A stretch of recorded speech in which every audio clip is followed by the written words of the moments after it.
여러분 6, 70년대 결혼 생활이 어땠는지 아시나요? 남편에게 맞으면서도 도망은 못 가는 그렇게 사는 게 정상인지 알고 살았던 시대가 있었습니다. 지금은 상상도 못할 일이지만 그 시절엔 남편에게 맞고 사는 아내도 흔했고 남편한테 맞는 것보다 이혼하고 혼자 사는 게 더 두렵고 무서운 시절이었습니다. 지금에야 이혼에 대한 방송도 많아지고 이혼을 안 좋게 보는 시각이 많이 없어졌지만 예전에는 사회적으로 이혼한 여자를 색안경 끼고 보던 시대이기도 했습니다. 그때는 자식만 보고 참는 시대였죠.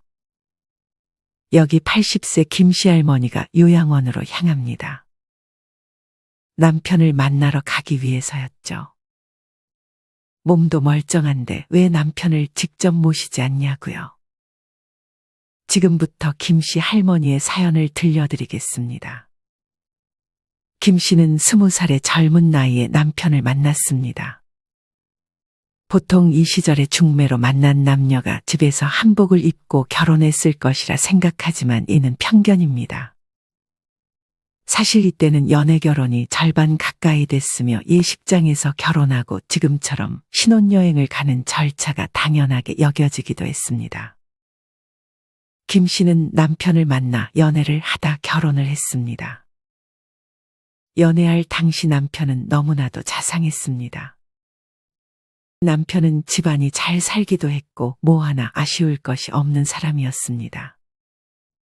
반면 김 씨는 사실 고아 출신이었습니다. 어릴 적 오빠와 함께 고아원에 들어가서 같이 지내다 오빠는 다른 곳에 입양되고 김 씨는 한동안 홀로 고아원에 지내야 했습니다. 어린 시절 김 씨가 초등학교를 막 입학했을 때 부모님에게 갑자기 짐을 싸라는 말을 들어야 했습니다. 아버지의 도박 빚 때문에 살던 집까지 팔아야 했고 살림이 파탄난 것이었습니다. 김 씨의 어머니는 친정으로 가고 아버지는 멀리 남의 집 머슴살이를 해야 했습니다. 김 씨와 오빠는 낯선 고아원으로 보내졌습니다.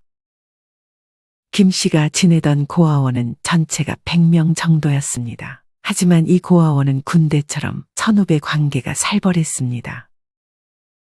이 시절에는 어린 핏덩이를 이불에 싸서 고아원 앞에 두고 가는 사람들이 많았던 시대이기도 했습니다.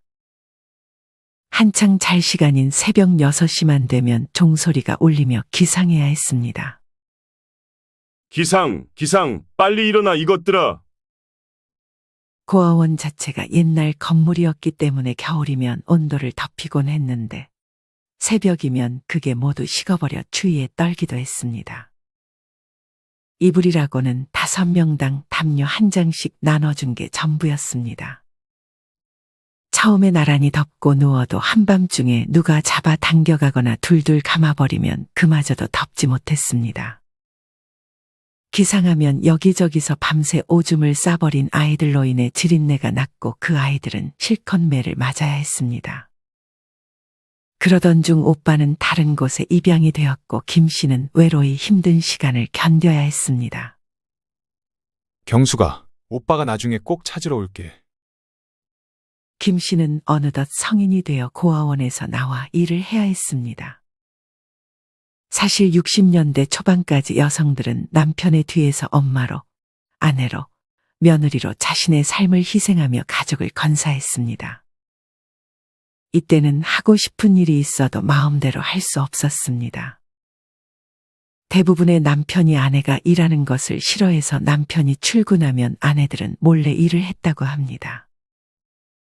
60년대 후반에 들어서면서 제대로 교육받지 못하고 기술도 없던 여성들이 가장 쉽게 할 수 있는 직업은 식모, 공장 여공, 아니면 버스 안내양이었습니다. 한 가정집의 식모로 일을 시작했던 김 씨는 그 집안 아들의 친구였던 사람과 몰래 연애를 하다 결혼을 했습니다. 연애 당시 남편은 참으로 자상했습니다. 날 좋은 날이면 도시락도 싸주고 매일 늦은 밤에는 데리러 오곤 했습니다. 사실 아내는 자신이 고아 출신이기 때문에 남편에게는 어울리지 않는 사람일 거라 생각해 거리를 두었지만 남편이 매달린 끝에 그렇게 남편과 결혼했고 행복한 나날들만 있을 것이라 생각했습니다. 하지만 이 꿈은 오래 가지 못했습니다. 그 당시 자식을 가지는데 어려움이 있었고 설상가상으로 남편이 하던 사업이 잘 되지 않고 있었습니다. 남편이 평소에 술을 좋아하긴 했어도 술주정은 없었습니다. 하지만 상황이 별로였고 술을 평소보다 과하게 마시니 폭언을 일삼는 경우가 많아졌습니다. 야, 넌 대체 집에서 하는 게 뭐야? 우리 집에 올 때 아무것도 없이 오고 식모 출신이면 가서 안주라도 만들어 와.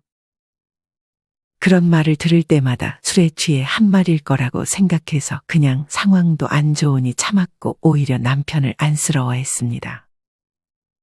다음 날이면 기억이 나는 건지 안 나는 건지 일어나자마자 아내에게 사과했습니다. 여보, 어제 내가 실수했어? 미안해. 내가 요새 예민한가 봐. 술을 마시지 말든지 해야지. 아내는 이 말을 믿지 말았어야 했습니다. 점점 남편이 술을 마시는 빈도가 높아졌고 그때마다 폭언의 수위가 높아졌습니다. 고아 출신 받아줬으면 잘해야 할 거 아니야? 그 말을 들은 아내도 이성을 잃고 말대꾸했습니다. 고아인 거 내가 연애할 때 말했잖아. 그게 이제 와서 싫어? 이에 남편은 근데 어디서 이게 말대꾸야? 하며 손찌검을 하기 시작했습니다. 하지만 달라진 건 남편의 태도만이 아니었습니다. 평소 별말 않던 시어머니까지 이제 잔소리를 하기 시작했습니다. 얘, 시간이 몇 시인데 밥을 안 차리니? 어머니, 사실 어제 남편 술 마시는 거 옆에서 들어주느라 늦게 잤어요. 그래서 그걸 지금 변명이라고 하니? 남편 말 좀 들어줬다고 유난 떠는 거야? 고아 출신이 할 줄 아는 것도 없으면서 남편 말이라도 잘 들어줘야 될 거 아니야. 아내는 이제 이 집안에서 기댈 사람이 없어졌습니다. 하지만 다행히도 그맘쯤 자식을 가지게 되었고 아들이 태어났습니다. 손주를 본 할머니와 남편은 그래도 한동안 아내에게 잘해줬습니다. 하지만 이는 오래 가지 못했습니다. 아버지에게 물려받은 남편의 사업은 망하기 일보 직전이었고 자식이고 뭐고 남편은 나가서 술 마시고 외박하기 일쑤였습니다. 그럴 때마다 잔소리를 했지만 남편은 평소의 무시로 일관했고 그날도 마찬가지로 아내가 잔소리를 했습니다. 대체 지금 몇 시야? 언제까지 이렇게 살 거야? 이제 아이를 생각해서라도 정신 차리고 살아야지. 그때 옆으로 바람이 스치며 큰 소리가 났습니다. 남편이 손에 들고 있던 가방을 집어 던진 것이었습니다. 아내의 얼굴 옆을 스쳐가며 집에 있던 탁자가 깨졌습니다. 야, 이게 진짜 너도 내가 우스워? 하며 남편은 이성을 잃고 아내를 때리기 시작했습니다. 고아의 식모 출신에 어디서 남편한테 잔소리야? 그 순간 아이가 깨서 울며 거실로 나왔습니다. 아빠 왜 그래? 이성을 잃은 남편이 이제는 아이에게까지 손찌검을 하려 하자 아내는 아이를 감쌌습니다. 그 다음 날에 어김없이 남편은 사과했습니다. 내가 여보랑 아이한테 무슨 짓을 한 거야? 정말 소름 끼치네? 소름 끼친다는 말은 내가 할 소리야 라는 말이 턱 밑까지 차올랐지만 부질없음을 느끼고 이번에도 넘어갔습니다. 하지만 폭력은 한 번이 어렵지 다음은 점점 쉬워졌습니다. 그 이후로 점점 아내와 아이에게까지 위협하는 상황이 늘어만 갔습니다. 폭력을 당한 다음 날이면 시어머니는 아무 말 없이 아침을 차렸습니다.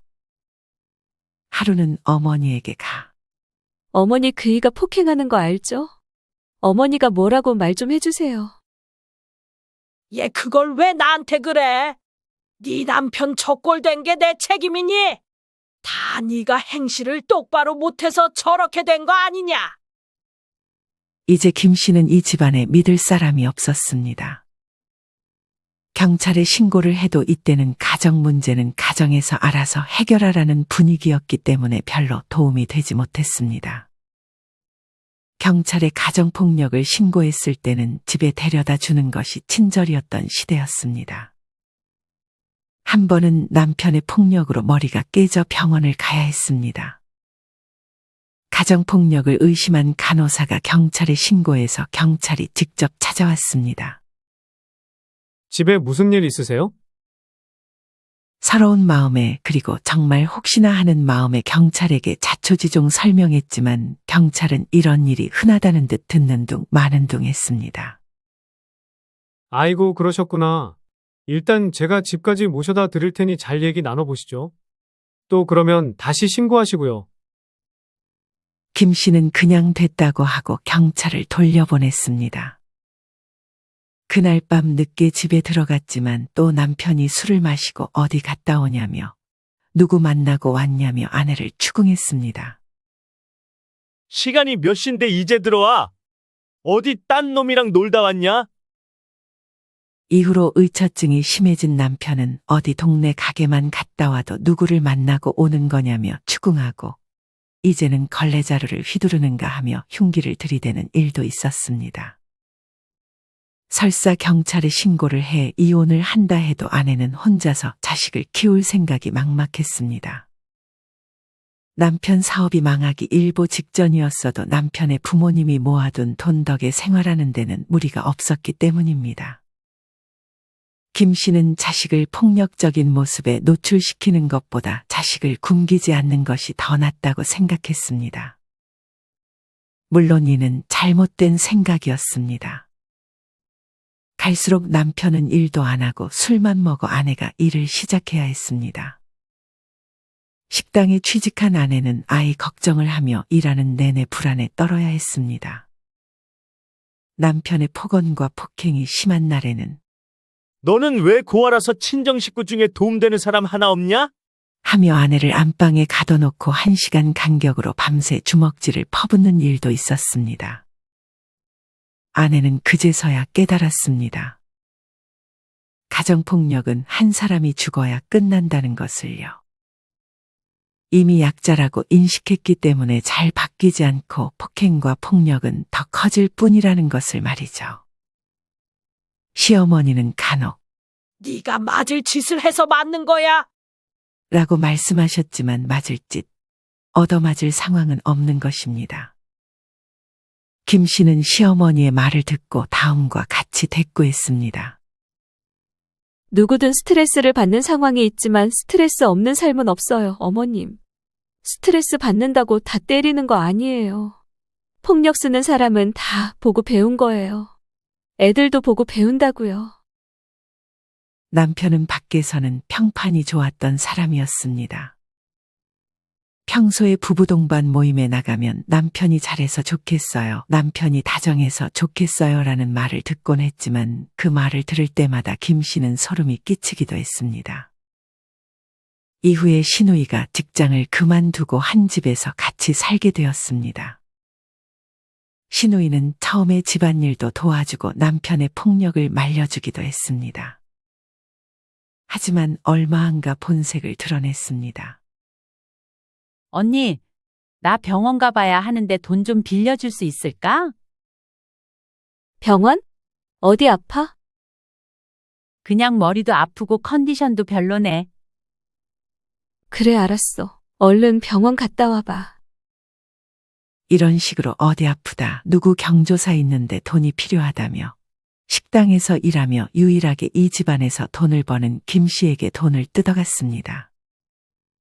이런 시누이가 갑자기 식당을 열겠다며 큰 돈을 빌려줄 것을 요구했습니다. 이제 다른 사람 밑에서 일 못하겠다고 자기가 사장이 돼야겠다며 식당을 차리고 싶다고 말했습니다.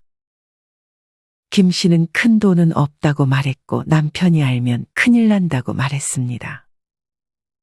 그러자 시누이가 갑자기 돌변했습니다. 그 돈 얼마나 된다고 그걸 안 빌려줘? 돈 번다고 유난 떠는 거야, 뭐야?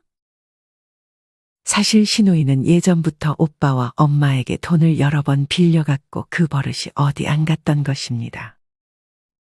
신우이는 시부모께도 월 50만 원씩 용돈을 받았지만 씀씀이가 해퍼 그 돈으로는 어림도 없었습니다.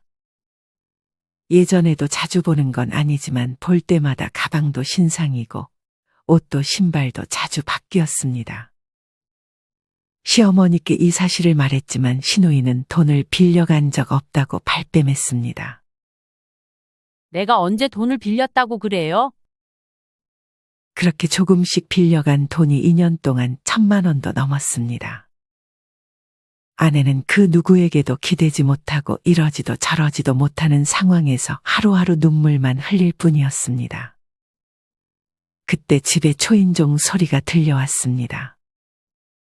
그날은 남편과 신우이가 시어머니를 병원에 데려다 준 날이라 집에는 아내와 아들만 있었습니다. 누구세요? 안녕하세요. 혹시 여기 경숙이 있나요? 어디서 많이 들어본 이름이었지만 세월이 많이 흐른 탓에 잘 기억하지 못해 다시 물었습니다. 모르겠는데 누구시냐고요. 경수가 나야. 네 오라버니 대영이. 우리 예전에 같이 지냈던 고아원 기억나? 오빠야 경수가. 오빠라고? 정말 오빠 맞아? 문을 열고 오빠를 확인했을 때 몸이 떨려 아무 말도 할 수 없었습니다. 오빠는 어릴 적 부유한 집안에 입양을 가 많은 지원과 사랑을 받으며 자랐습니다. 그 덕에 오빠는 변호사가 되었고 여유가 있어지자마자 동생을 오랜 시절 찾아왔습니다. 고아원에서 헤어질 당시 나중에 꼭 찾으러 온다고 했던 오빠가 정말 찾아와 준 것입니다. 하지만 오빠는 분노했습니다.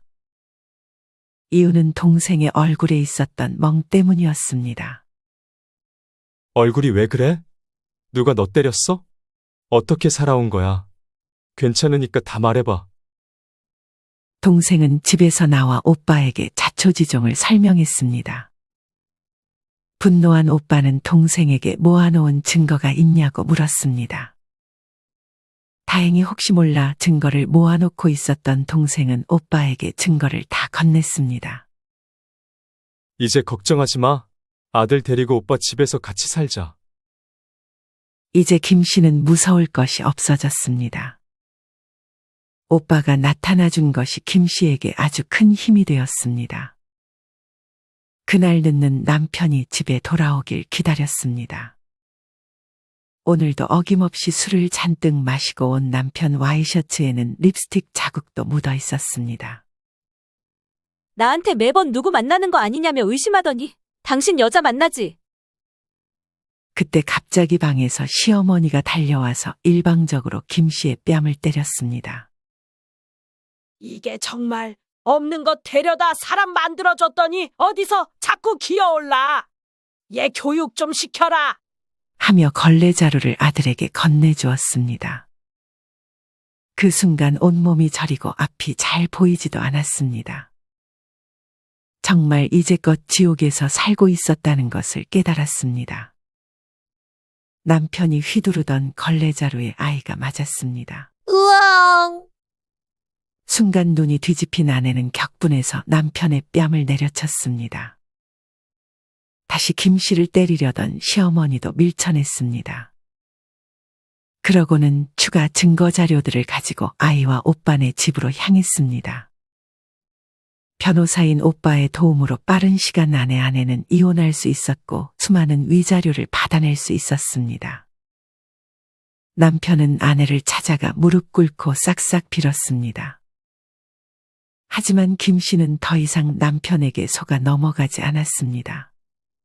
당신은 내가 무릎 꿇고 싹싹 빌 때 한 번이라도 봐준 적 있어? 다 당신 업보야. 이뿐만이 아닙니다. 오빠는 분이 풀리지 않았는지 동네방네 이 집에 대한 소문을 퍼뜨렸고 신우이도 이곳저곳 돈을 빌린 것을 돌려받지 못한 피해자들이 단체로 소송을 내 감옥살이를 해야 했으며 할머니와 남편은 창피를 당해 동네를 떠야 했습니다. 얼마 안 가 남편의 사업은 망해서 집을 팔아야 했고 남편은 이제 자신의 어머니를 폭행하기 시작해 시어머니는 아들을 피해 혼자 쓸쓸히 원룸 신세를 져야 했습니다. 아내와 아들은 오빠가 따로 집을 구해줘 그 집에서 둘이 더 이상 폭언을 듣지 않아도 됐고 맞는 것을 당연하게 생각하지 않아도 됐습니다. 김 씨는 아들을 보며 진작 아들을 거기서 빼내지 못한 것에 미안함을 느낍니다. 오빠가 아니었으면 빠져나오지 못했을까 하는 자책하는 마음도 숨길 수 없었습니다. 그 이후로 아내는 강하게 마음먹었고 다시 돌아오라는 남편의 말에 절대 흔들리지 않았습니다. 연락처도 바꿔 시댁과 연락을 아예 차단했습니다. 시간이 흘러 남편이 술을 많이 먹어 치매에 걸렸다는 소식을 접했고 그냥 놔둘까 하다가 오빠에게 부탁해 남편을 요양원으로 보내줬습니다. 그냥 그렇게 살다 죽게 놔두지 싶다가도 아무한테도 피해 주지 않게 요양원으로 가게 하는 것이 좋겠다는 판단하에 서였습니다. 할머니는 아주 가끔 할아버지의 요양원에 방문했습니다. 그때마다 할아버지는 아무 말도 하지 않았습니다. 미안하다는 말도 원망 섞인 말도 기억이 나지 않아서인지 후회하고 있어서인지 모르겠지만 할아버지의 눈에는 왠지 모를 후회가 담겨 있었습니다. 하지만 할머니는 할아버지를 동정하지 않습니다. 수많은 말들을 준비했지만 아무 말도 나오지 않았습니다. 그간 용서를 해주려 했지만 용서를 해주면 할머니 자신에게 더욱 미안할 거라는 마음이 들었습니다. 거기 사는 동안 그동안 했던 거 평생 반성이나 하면서 사슈. 할머니는 이렇게 할아버지에게 마지막 말을 남기고 요양원을 빠져나왔습니다. 할머니는 요양원을 빠져나오며 눈물이 흘러나왔습니다. 그 시절 자신만 생각하면 너무나도 서글퍼지는 것이었습니다. 아무런 잘못 없이 고아라는 이유로 그런 취급을 받고 어디 도움을 청할 데가 없었던 그 상황이 오랜 시간 할머니를 괴롭혔습니다. 할머니는 할아버지를 마지막으로 보며 상처를 털어내고 싶었는지도 모르겠습니다. 할아버지에게 어떤 말을 듣고 싶어서 면회를 갔는지는 모르겠지만 왠지 모르게 오늘 시원하게 한마디를 내뱉고 나니 할머니의 마음이 조금은 홀가분해졌습니다. 할머니는 이 모든 것이 할머니의 잘못이 아니라는 것을 깨달았습니다. 누군가는 자신의 상황을 비관하며 남에게 안 좋은 취급을 받았을 때 자신의 출신을 비판하기도 합니다. 하지만 잘못은 그런 출신을 안 좋게 보는 사람들에게 있지 결코 무시를 당하는 것이 당연한 사람은 없습니다. 그런 상황이 된 것은 그 누구의 잘못이 아닙니다. 나를 그렇게 취급하는 사람들이 나에게 그런 행동을 하는 것을 당연시 생각하지 마세요. 이 세상 그 누구보다 소중한 여러분이라는 사실을 꼭 기억하셨으면 좋겠습니다. 이상으로 오늘의 영상을 마치겠습니다. 우리 모든 구독자분들의 행복한 여생을 응원합니다. 다음에 더 좋은 내용으로 찾아뵙겠습니다. 감사합니다.